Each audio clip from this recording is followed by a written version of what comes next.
اعمش نے بیان کیا، ان سے ابو ضحیٰ نے، ان سے مسروق نے، ان سے عائشہ رضی اللہ عنہا نے بیان کیا کہ جب سورہ بقرہ کی تمام آیتیں نازل ہو چکیں تو نبی کریم صلی اللہ علیہ وسلم باہر تشریف لائے اور فرمایا کہ شراب کی سوداگری حرام قرار دی گئی ہے۔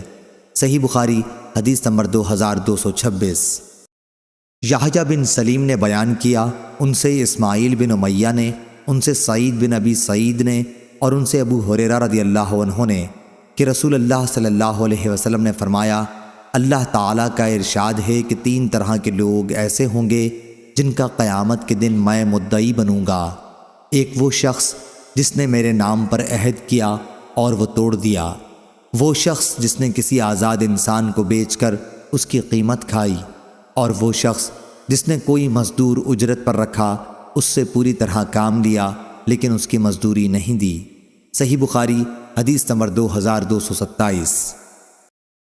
حماد بن زید نے بیان کیا، ان سے ثابت نے، ان سے انس رضی اللہ عنہ نے بیان کیا کہ قیدیوں میں حضرت صفیہ رضی اللہ عنہا بھی تھیں۔ پہلے تو وہ وحیہ کلبی رضی اللہ عنہ کو ملی، پھر نبی کریم صلی اللہ علیہ وسلم کے نکاح میں آئیں۔ صحیح بخاری حدیث نمبر 2228۔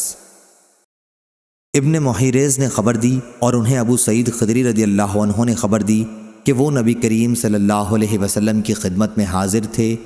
ایک انصاری صحابی نے نبی کریم صلی اللہ علیہ وسلم سے پوچھا کہ یا رسول اللہ، لڑائی میں ہم لونڈیوں کے پاس جمع کے لیے جاتے ہیں، ہمارا ارادہ انہیں بیچنے کا بھی ہوتا ہے، تو آپ عزل کر لینے کے متعلق کیا فرماتے ہیں؟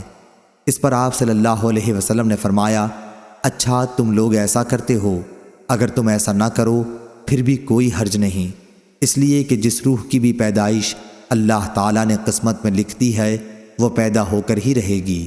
صحیح بخاری حدیث نمبر 2229۔ اسماعیل نے بیان کیا، ان سے سلمہ بن کہیل نے، ان سے عطا نے اور ان سے جابر رضی اللہ عنہ نے بیان کیا، نبی کریم صلی اللہ علیہ وسلم نے مدبر غلام بیچا تھا۔ صحیح بخاری حدیث نمبر 2230۔